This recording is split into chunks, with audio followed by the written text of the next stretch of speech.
के गोला जैसे बाबा साहब तपाले। शिक्षा में शक्ति का बा भेजा से ना बोले।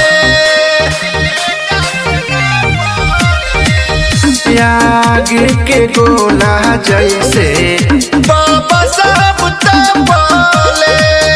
शिक्षा में शक्ति का बा भेजा से ना बोले।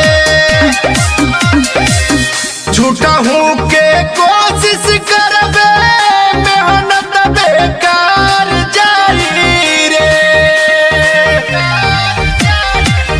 झूठा हूँ के कोशिश करबे मेहनत बेकार जाई रे। लिखल चमरान के लकीर कौन मिटा पाई रे। लिखल विधान संविधान कौन मिटा पाई रे।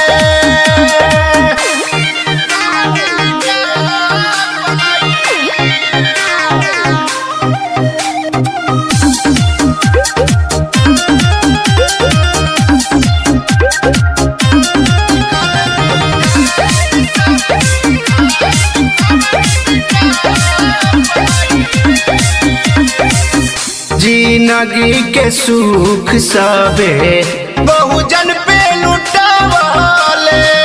सब कर डोर अपना हाथ से बनावाले। जिंदगी के सुख सबे बहुजन पे लुटावाले।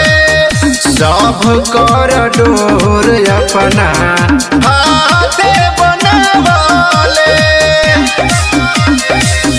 केहू से ना काम बानी दुश्मन हजार आई रे। केहू से ना काम